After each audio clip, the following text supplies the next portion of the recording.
Qu'as-tu, mon enfant? Je souffre et j'ai très mal. T'as mal où c'est? Ici, sur le côté. Top Santé, votre magazine sanitaire, présenté par Peggy Wabeno, tous les lundis à 14h. Rediffusion lundi 20h. Pour tout contact, Top Santé Top Congo@gmail.com ou contactez-nous au 082 280 1500. Top Congo FM, elle a tout d'une grande. La République démocratique du Congo fait face à une nouvelle épidémie de choléra. Kinshasa, la capitale du pays, est touchée et plusieurs provinces également. Quelles sont les causes? Comment se présente la prise en charge et surtout la prévention? Il est essentiel aujourd'hui de faire passer les bons messages pour une bonne riposte. Top Santé reçoit aujourd'hui le ministre de la Santé publique, Hygiène et Prévoyance sociale, Dr Samuel Roger Kamba. Contrairement à nos habitudes, le numéro de ce jour consacré à la sensibilisation sur l'épidémie de choléra en RDC. Nous le tournons au cabinet du ministre de la Santé publique à l'hôtel du gouvernement. Bonjour à tous et bonjour à toutes. Docteur Samuel Roger Kamba, vous êtes le ministre de la Santé publique. Merci de nous recevoir chez vous. Comment allez-vous? Je vais très bien, merci. Alors, comme je l'ai annoncé, nous parlons de la sensibilisation sur le choléra. Mais au regard de la situation aujourd'hui, peut-on parler de l'épidémie ou des épidémies de choléra vu que plusieurs provinces sont touchées? On est carrément en épidémie et nous avons déjà il y a un peu plus d'un mois déclaré officiellement l'épidémie de choléra. Donc, c'est pas qu'on peut parler ou pas parler, c'est nous sommes en épidémie de choléra. Je disais des épidémies ou une épidémie, vu que toutes les provinces, pratiquement 17 provinces sont touchées. C'est une épidémie. C'est une épidémie, c'est-à-dire justement la définition, c'est que c'est généralisé. C'est ça une épidémie. Sinon, ce sont des endémies, c'est-à-dire qu'on voit des cas. Le choléra, comme je l'ai déjà dit, dans notre pays, est là depuis 1973.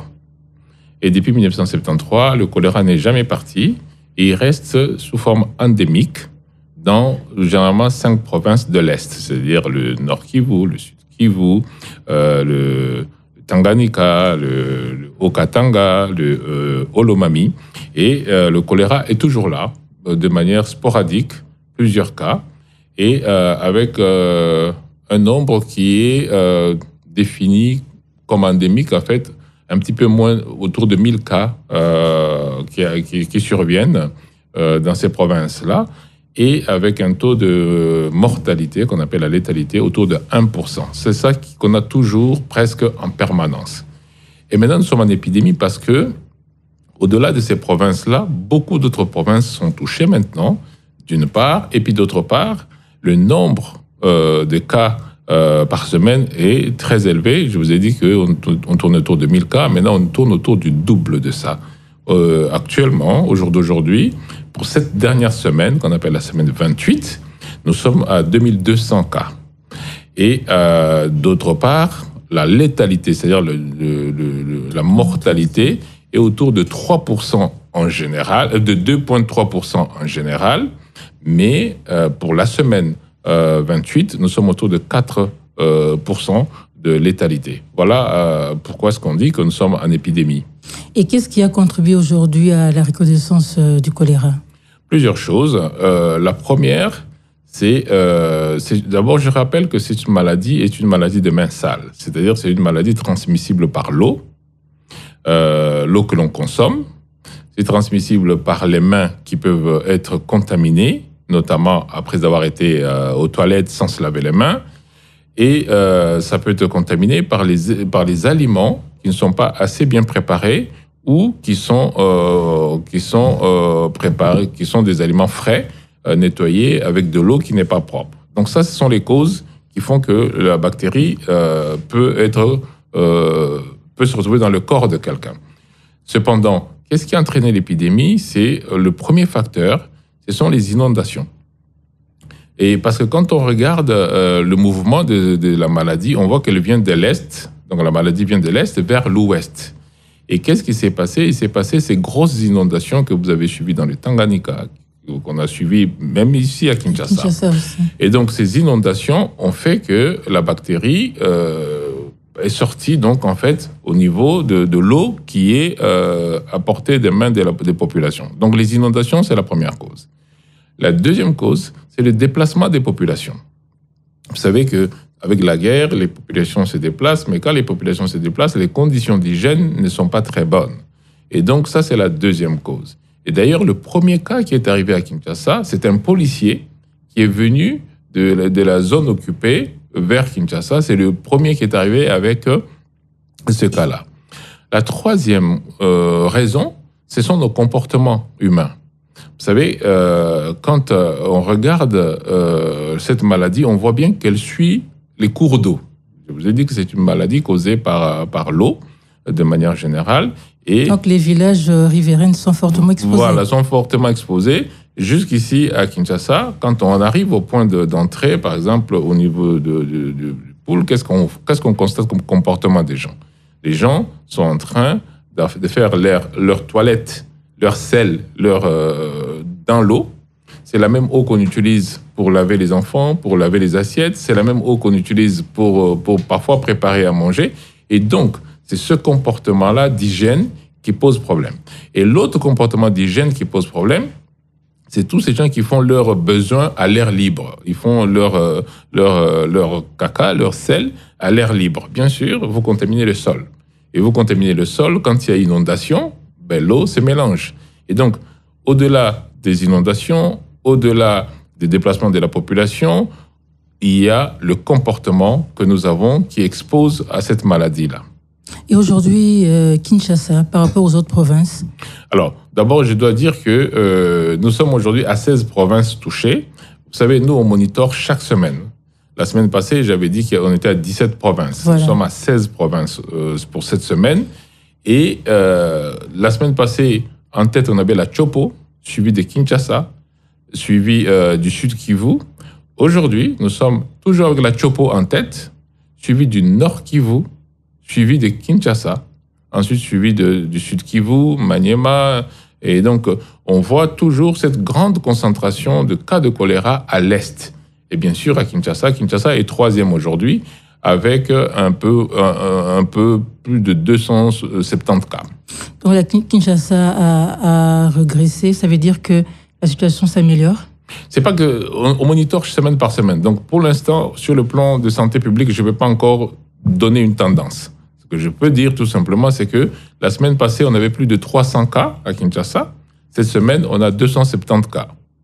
Monsieur le ministre, j'aimerais qu'on évoque un peu la situation de l'orphelinat Mamakoko. Oui. Il y a une soixantaine de cas qui ont été décelés, dont certains enfants, 16 au total, qui ont été décidés. Aujourd'hui, comment est-ce qu'elle se présente, la situation épidémiologique?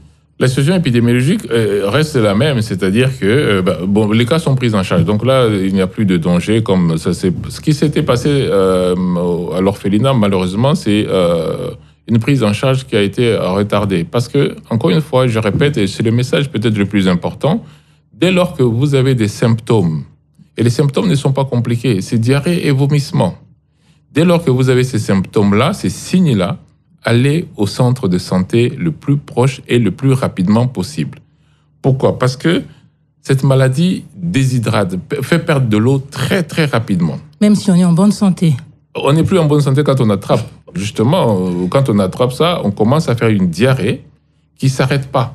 C'est de l'eau qui sort en permanence. Et je répète d'ailleurs que quand on met, si vous regardez dans les centres de traitement, vous allez voir que les lits ont un trou au milieu. On met le trou, pourquoi? Parce qu'on sait que l'eau va sortir. Et donc, ce qui se passe, c'est que si vous attrapez le virus, la bactérie, par exemple, le matin, à 7 heures du matin, il faut savoir que dans quelques heures, vous pouvez commencer la diarrhée. Vous pouvez commencer la diarrhée à 13h ou 14h, si vous avez attrapé à 7 heures du matin. La période d'incubation, elle est très, très courte. C'est-à-dire quelques heures, parfois quelques jours. Ça peut aller jusqu'à 5-6 jours, mais dans quelques heures, on peut déjà commencer à avoir les symptômes. Et c'est pour cela que souvent, les gens réagissent tardivement. Ils se disent, ça vient juste de commencer, on attend un peu. Non, ça peut aller très, très, très vite. Et c'est ce qui s'est passé à Mamakoko. Malheureusement, il y a eu tous ces décès-là parce qu'il y a eu un retard dans la réactivité parce que les gens ne sont pas très, très conscients que cette maladie peut aller très, très vite. Oui, mais comment est-ce que la population peut arriver à dire qu'il s'agit du choléra? Justement, on ne veut pas que la population dise qu'il s'agit de choléra. J'ai dit que diarrhée et vomissement, allez voir le centre de santé le plus proche, le plus rapidement possible. Que le docteur, lui, vous disent que c'est choléra ou autre chose, mais pas vous-même. Parce que vous-même, vous risquez de faire une erreur et de penser que c'est typhoïde, penser que c'est autre chose.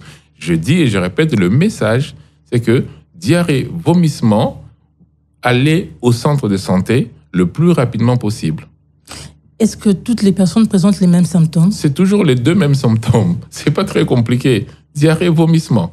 Et souvent, d'ailleurs, il n'y a même pas de fièvre. Aujourd'hui, vous avez dit diarrhée, vomissement, mais il y a ceux qui cherchent à arrêter la diarrhée profuse en prenant des antibiotiques, en faisant l'automédication. À quoi s'exposent-ils, toutes ces personnes? Au plus grand danger. Je l'ai déjà dit et je le répète encore, ne prenez pas les médicaments vous-même. Et je l'explique très facilement, c'est facile à comprendre. Imaginez, vous avez de l'eau qui sort de vos murs dans votre maison. Si la porte est ouverte, l'eau va aller dehors. Si vous fermez la porte, l'eau ne va pas aller dehors. Mais l'eau continue à sortir dans la maison. Mais parce que la porte est fermée, l'eau ne va pas dehors. Quand vous prenez les médicaments de la diarrhée, vous fermez juste la sortie. Mais ça ne veut pas dire que vous ne perdez pas de l'eau. Vous continuez à perdre de l'eau à l'intérieur. Nous, à médecine, on appelle ça le 3e secteur. Et malheureusement, c'est la même chose. C'est pas parce que l'eau ne sort pas par la porte que les murs ne sont pas en train de perdre de l'eau. Donc, à l'intérieur, vous perdez de l'eau. C'est pour ça qu'on dit ne prenez pas de médicaments antidiarrhéiques, allez voir le médecin. Parce que le traitement, ce n'est pas le médicament antidiarrhéique. Le traitement, c'est de remettre de l'eau que vous perdez. Donc, ne prenez pas les médicaments vous-même. Ne dites pas, je prends un médicament, la diarrhée s'est arrêtée. Non, la diarrhée ne sort plus parce que vous avez fermé la porte. Mais à l'intérieur, vous continuez à vous vider. Et à quel moment on assiste alors à la déshydratation? Mais c'est tout ça. La déshydratation, c'est tout simplement la perte de l'eau. Dès lors que vous commencez à perdre de l'eau, vous commencez à vous déshydrater. Sauf que si vous perdez très peu d'eau, il n'y a pas de problème. Mais si vous perdez beaucoup, malheureusement, le corps humain, c'est de l'eau. Si vous perdez de l'eau, malheureusement, la vie peut s'arrêter très vite. Et ça s'arrête très vite. Les gens meurent. La plupart des personnes qui sont mortes de choléra meurent à la maison. Pourquoi? Parce qu'ils traînent à aller prendre les soins adaptés. 80% de nos décès sont dans la communauté. C'est pas à l'hôpital. À l'hôpital, souvent, ils arrivent très tard et c'est là où on a 20% de décès. Mais 80%, c'est dans la communauté. Donc, c'est pour ça qu'on insiste beaucoup. Ne vous soignez pas tout seul. Allez très, très vite parce que souvent, on sauve les malades parce que c'est remettre de l'eau que la personne a perdu. Alors, monsieur le ministre, comment est-ce que vous organisez la riposte au niveau du pays? Comment ça se passe? Alors, au niveau du pays, il y a plusieurs étapes. La première étape, pour l'instant d'ailleurs, c'est sauver d'abord les malades, les gens qui sont contaminés, sauver les malades. Et deuxième étape, c'est informer tout le monde des mesures à prendre, les mesures d'hygiène. C'est vraiment une maladie contaminée à cause de manque d'hygiène. Et donc, informer les gens des mesures d'hygiène pour que les gens n'attrapent pas. Et ceux qui ont attrapé, on les soigne. Ça, c'est le premier niveau de riposte, ça c'est le niveau de santé publique. Mais il y a des mesures qui ne se relèvent pas du ministère de la Santé, mais qui sont des mesures de la riposte. Par exemple, disponibiliser de l'eau propre. Par exemple, à Kinshasa, on a travaillé avec la Régie des eaux pour que la Régie des eaux, là où les gens ne peuvent pas du tout avoir de l'eau propre, que la Régie des eaux apporte des camions citernes, et c'est déjà fait. Dans certaines zones, je n'ai pas la cartographie là, mais c'est déjà fait avec la Régie des eaux. Donc ça, disponibiliser de l'eau, c'est un niveau de riposte. Un autre niveau de riposte, c'est l'hygiène de manière générale, c'est-à-dire les latrines par exemple, pour que les gens ne fassent pas leur selle dehors. Ça, c'est au niveau des regroupements des gens, là où les gens sont très regroupés, où il y a ces risques-là. À côté de toutes ces mesures d'hygiène et de prise en charge, parce que d'ailleurs, j'allais vous dire que la prise en charge, quand le malade arrive à l'hôpital, au centre de santé, on le transfère dans un centre de traitement. De choléra. Parce qu'on ne mélange pas les malades, parce que c'est très contagieux. Et dans le centre de traitement, le traitement est gratuit. Gratuit. Nous répétons encore, c'est pour ça que j'insiste pour que les gens partent rapidement se faire diagnostiquer, parce que le traitement est gratuit. Et donc, le traitement est gratuit dans le centre spécifique de traitement de choléra, mais vous allez d'abord au centre de santé à côté de chez vous, que ce centre-là, à la limite, commence à vous réhydrater et vous transfère au centre de traitement. Ça, c'est au niveau de la prise en charge. Au niveau de l'hygiène, je l'ai dit. Mais maintenant, il y a d'autres niveaux de riposte. C'est au niveau maintenant multisectoriel, c'est-à-dire avec d'autres ministères. Le ministère de l'Environnement. Parce que vous comprenez que toutes ces inondations, tous ces déplacements des populations, ça c'est le ministère de l'Intérieur, le ministère de la Défense, ce sont des causes de risque. Eh bien, tous les ministères qui interviennent dans cette chaîne-là sont impliqués dans une réponse globale. Je voudrais revenir un peu, marteler un peu sur la prise en charge. Vous avez dit qu'en soigne, lorsque le malade se présente, en quoi consiste le traitement? Alors, le traitement, c'est deux choses essentiellement. La première chose, c'est vous avez perdu de l'eau, on vous remet de l'eau. Si vous êtes encore assez fort, vous pouvez boire, on vous remet ce qu'on appelle des solutions de réhydratation. C'est pas de l'eau simple, c'est de l'eau avec des électrolytes. Parce que quand vous perdez de l'eau, en fait, vous perdez aussi des électrolytes. Donc, tout ce qui est dans notre corps. Et donc, on vous remet cette eau-là par la bouche si vous êtes encore capable vous êtes encore assez fort. Sinon, en perfusion. On vous remet donc la quantité que vous perdez, on vous la remet. Le deuxième traitement, ce sont les antibiotiques pour maintenant tuer la bactérie, parce que vous avez la bactérie en vous. On vous donne maintenant aussi les antibiotiques qui tuent la bactérie. Et effectivement, on la tue, cette bactérie. Et donc, ce sont les deux traitements qu'on fait. C'est pour ça que j'ai dit, je ne parle pas du tout d'antidiarrhéique. Ne prenez pas les antidiarrhéiques en disant « j'arrête la diarrhée ». Et donc, on remet de l'eau qu'on a perdue, on donne des médicaments pour tuer la bactérie. C'est ça la prise en charge. Le protocole de prise en charge, il reste le même dans toutes les provinces? Oui, c'est le choléra. Le choléra, c'est le même. Donc, c'est le même protocole partout. Et alors, et quelle est l'approche de réponse qui a été développée autour de chaque cas suspect?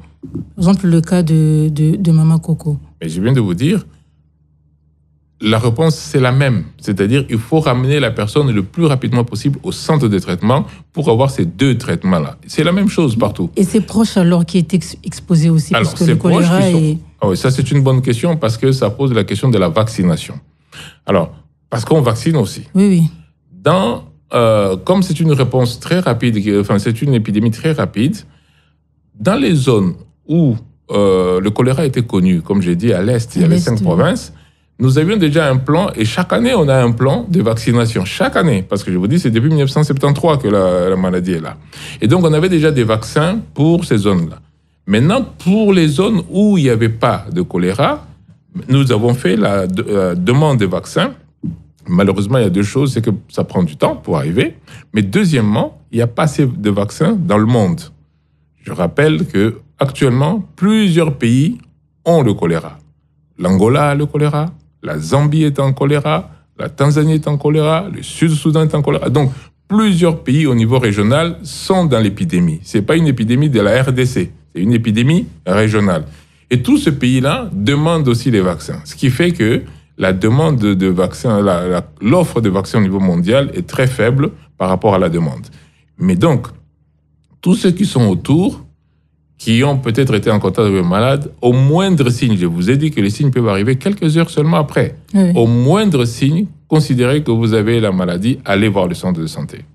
Et aujourd'hui, combien de centres de traitement du choléra ont été mis en place? Alors, on a déjà 5 qui sont opérationnels, je vais les citer. Donc, c'est l'hôpital de Ngiri, l'hôpital de Kokolo, le centre de traitement de Pakadjouma, l'hôpital de Mamayemo Renaissance et Mamba Koko, justement.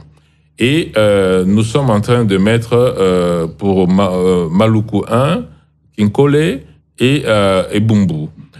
Donc, on va arriver autour de 8 centres opérationnels. Nous mettons les centres en fonction de là où il y a le plus de cas.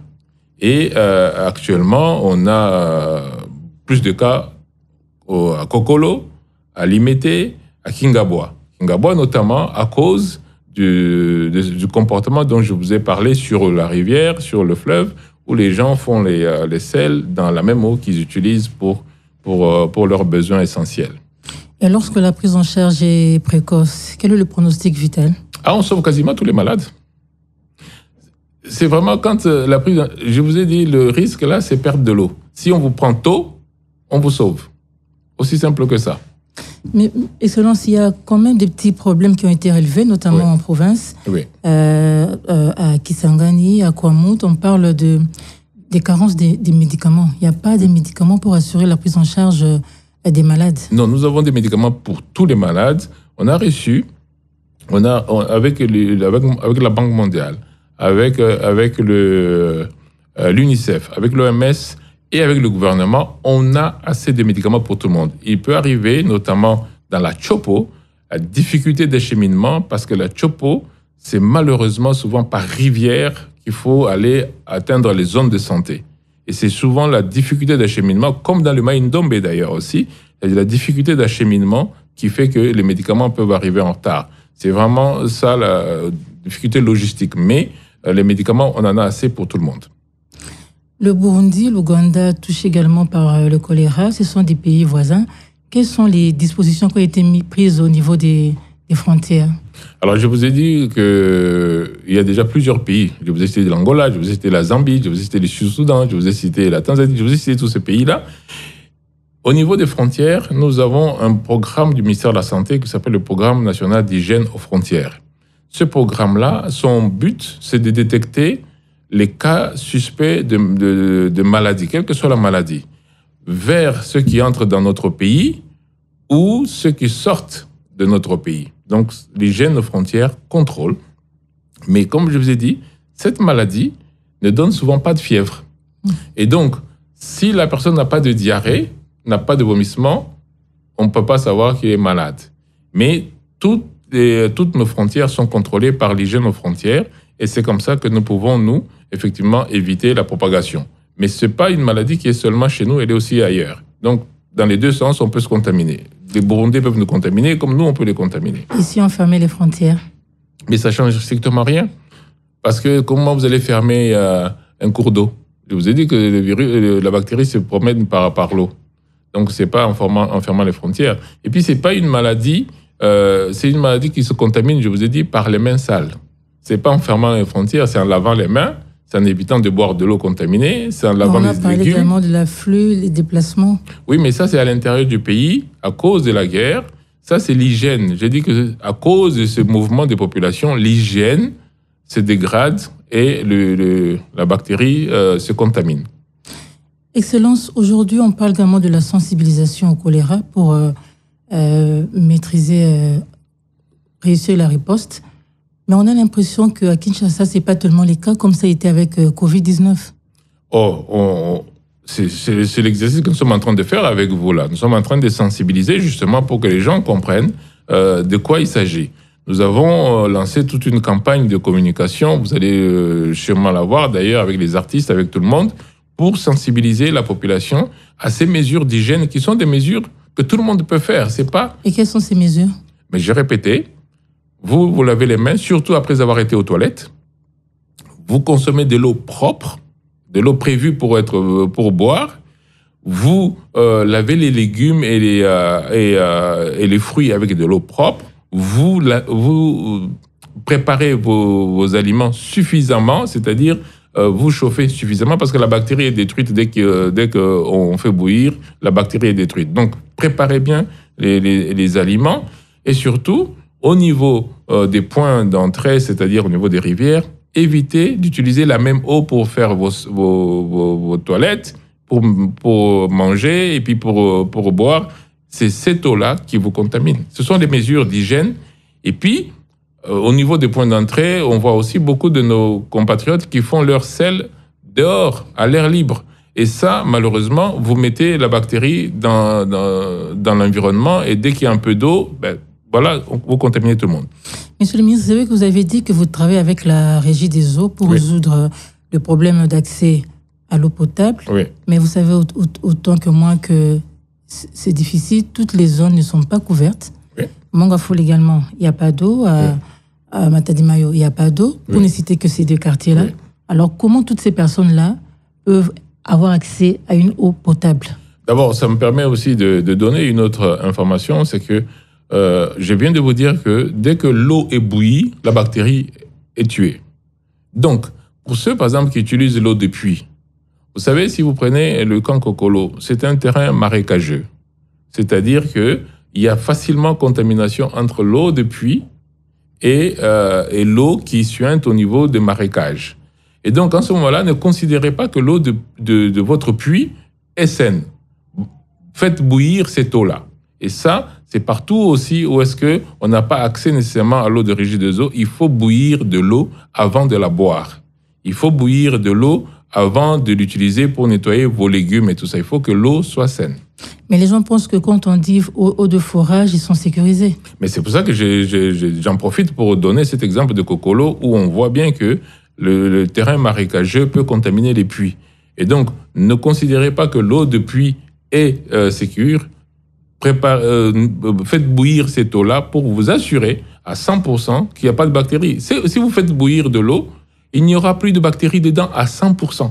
Et donc, faites ça. Et vous vous protégez contre un risque de décès. Et par rapport aux installations sanitaires de base? Mais je l'ai dit aussi, faire des selles à l'air libre, c'est très dangereux. Il faut absolument avoir des installations sanitaires. Mais ça, c'est un problème général pour tout le monde. Ce n'est pas un problème spécifique au choléra. C'est un problème d'hygiène, tout simplement. Monsieur le ministre, on a vu que les inondations constituent également un facteur par rapport à la résurgence du choléra. Nous sommes en pleine saison sèche, ça va quand même, mais dans 1 mois ou 1 mois et demi, ce sera le retour de la saison de pluie. Qu'est-ce qu'on doit craindre?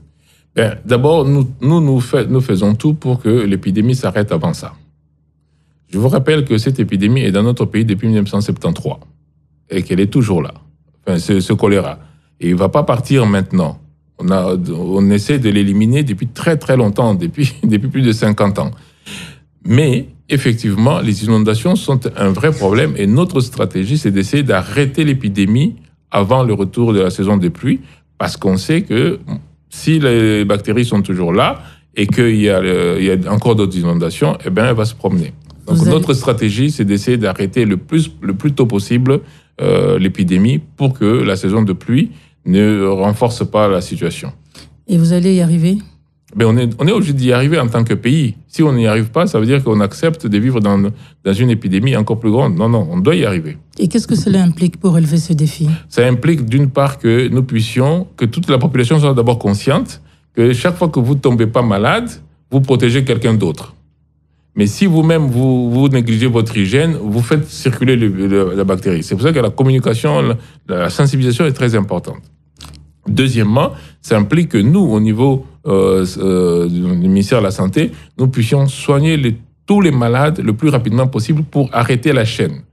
Ça implique que nous puissions aussi, au niveau des autres secteurs, participer à ce mouvement d'amélioration de l'environnement dans lequel les personnes vivent, notamment le ministère de l'Environnement, notamment la province, notamment le ministère de l'eau et hydraulique, pour qu'on disponibilise la bonne eau le plus rapidement possible au niveau des populations. La RDC est également frappée par la variole simienne, le Mpox, avec le choléra. Est-ce que ça complique la riposte? Non, ça ne complique pas la riposte. Nous avons déjà, je le dis souvent, créé l'Institut national de santé publique, qui est notre gardien contre les épidémies. Et cet institut a un centre qu'on appelle les centres d'opération d'urgence de santé publique, le COUSP. Et c'est le COUSP qui gère les épidémies. Comment est-ce qu'on gère les épidémies? Quand il y a une épidémie, on a un manager spécifique pour cette épidémie-là. Et donc, pour Mpox, on a tout un circuit spécifique géré par un manager pour lutter contre Mpox. Pour lutter contre choléra, on a un autre circuit avec un autre manager. Donc, ça ne se marche pas dessus. Et au contraire, nous avons une grosse expérience maintenant de lutte contre les épidémies. Et donc, nous pouvons très facilement faire face. En termes d'organisation, nous sommes capables de faire face. Et la Mpox aujourd'hui, comment est-ce qu'elle se présente au RDC? Quelle est la situation? Une très grosse amélioration. Je vous donne 2 chiffres qui vont vous aider à comprendre. Au plus fort de Mpox, nous étions à 490 zones de santé qui étaient touchées. La semaine passée, nous étions à 51 zones de santé touchées. Vous voyez, on était à 490. La semaine passée, on était à 51 zones de santé. Cette semaine, on est à 34 zones de santé qui sont touchées. Donc, la Mpox est en train de diminuer très, très sérieusement. On est passé de 490 zones de santé touchées, on est à 34 zones de santé touchées. Et à Kinshasa? Et à Kinshasa, Kinshasa fait partie aujourd'hui des endroits où le Mpox est très, très, très bas. Parce que, par exemple, on avait d'abord, quand on regarde le nombre de malades dans les lits, on était arrivé à 60-70% des lits occupés par des malades. Maintenant, nous sommes à 25%. Donc, le nombre a beaucoup, beaucoup baissé, d'une part, mais d'autre part, les cas graves sont très rares maintenant. Et cette performance, c'est grâce à la vaccination? C'est grâce à la riposte combinée. Donc, nous avons une riposte combinée dont la vaccination est un outil aussi. Et d'ailleurs, nous avons reçu encore des vaccins japonais il y a 48 heures pour plus d'1 500 000 personnes. Donc, c'est une riposte combinée. Et aujourd'hui, nous avons réussi à baisser très sensiblement la Mpox. Monsieur le ministre, je reviens quand même sur la vaccination au choléra. Est-ce qu'elle est envisagée également pour Kinshasa? Oui, mais je vous ai dit que malheureusement, le nombre de vaccins au niveau international est très bas, d'une part. Et d'autre part, Kinshasa n'était pas dans l'endémie. Kinshasa n'avait pas de choléra. Et donc, dans notre planification de départ, Kinshasa n'était pas dedans. Mais maintenant, Kinshasa est planifié, sauf qu'il faut que le vaccin arrive. Il y a une date? Non, je n'ai pas de date parce que nous avons lancé la commande. Comme je vous ai dit, c'est vraiment une commande au niveau international et nous attendons la réponse. Donc, en attendant que le vaccin arrive, en attendant que Kinshasa programme la vaccination, la population doit continuer à observer les mesures d'hygiène. Même après, même quand la vaccination est arrivée, on ne va pas vacciner tout le monde. Nous avons estimé les besoins de vaccins pour la ville, pour notre pays à 5 millions. Donc vous imaginez donc qu'on ne va pas vacciner tout le monde. Parce que la façon de vacciner, ce n'est pas, allez, on vaccine tout le monde. Non, on vaccine de telle sorte qu'on arrête l'épidémie. Mais il n'y a pas que la vaccination qu'on mesure. L'hygiène, ce sont des mesures. La prise en charge, ce sont des mesures. Donc toutes les mesures combinées constituent ce qu'on appelle la riposte. Donc ce n'est pas en attendant, c'est en permanence, on doit faire les mêmes mesures d'hygiène, les mêmes mesures de protection. Monsieur le ministre, comment concilier la lutte contre le choléra avec la grève des personnels soignants? Oui, alors, on ne peut pas tout concilier. On doit pouvoir amener à ce que la nation, en tant que pays, réponde à tous les besoins, que ce soit les besoins de lutte contre l'épidémie, mais que ce soit aussi les besoins sociaux de nos prestataires de soins. Je répète que nos médecins, nos infirmières, c'est la première ligne de défense. Et je l'ai dit d'ailleurs, malheureusement, nous avons perdu déjà 3 personnels de santé avec le choléra. Donc c'est vraiment notre première ligne de défense. Samedi passé, nous avons eu une très grande réunion avec tous les syndicats, moi personnellement, mais avec le ministre des Finances et avec le ministre du Budget. Je répète quand même que tous ces problèmes sont des problèmes, notamment les problèmes qui entraînent la grève, c'est des problèmes de rémunération. Et la rémunération, c'est le ministère du Budget et le ministère des Finances. Le ministère de la Santé utilise les travailleurs comme prestataires. Mais c'est l'État, en tant que pays, au travers de la fonction publique, au travers du ministère du Budget, au travers du ministère des Finances, qui paye les rémunérations. Donc nous avons eu une réunion avec mon collègue de Finances et mon collègue de Budget qui se sont engagés à répondre à toutes les demandes qui étaient faites par le personnel de santé, les syndicats de santé. Et ça, c'était samedi dernier. Et donc, toutes ces mesures doivent entrer en vigueur.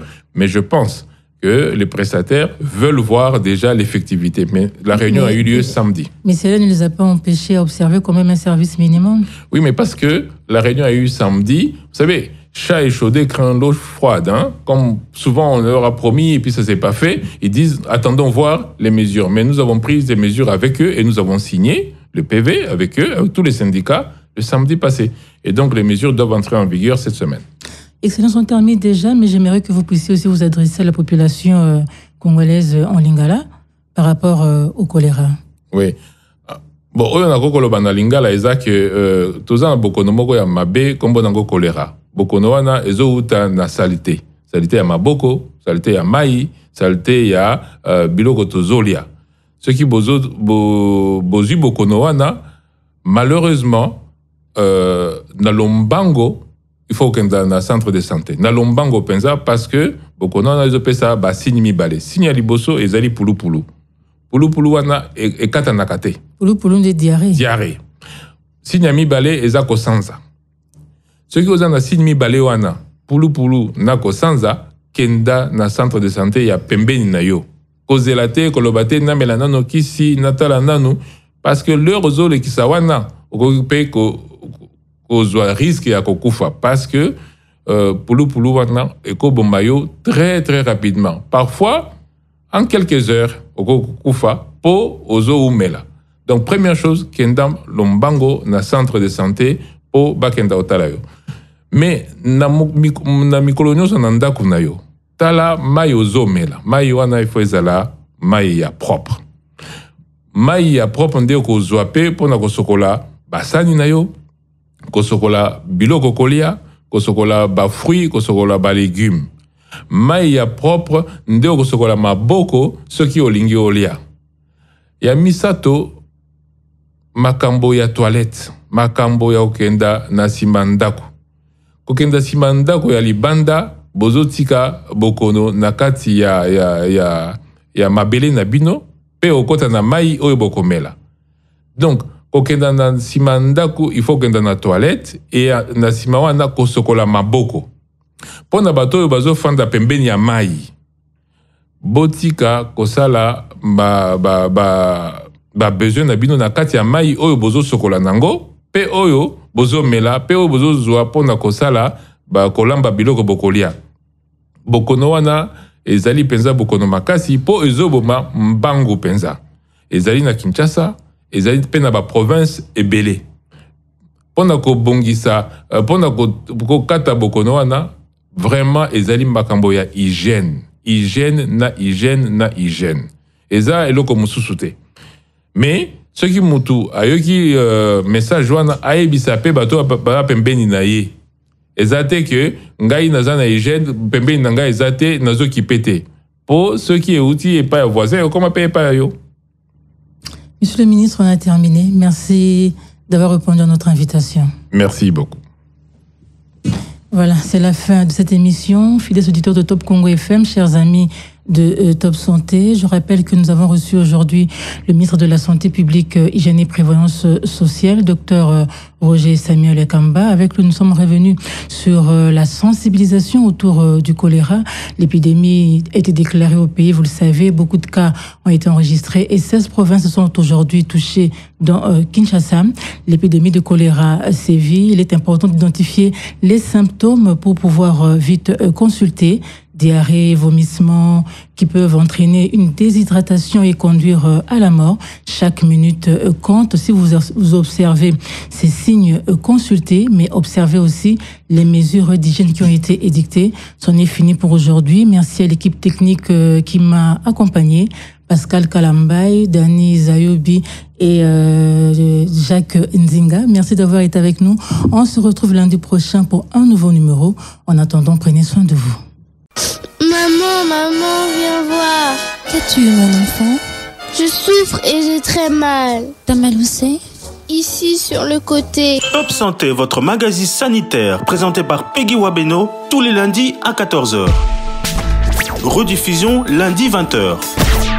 Pour tout contact, Top Santé Top Congo @gmail.com ou contactez-nous au 082 280 1500. Top Congo FM, elle a tout d'une grande.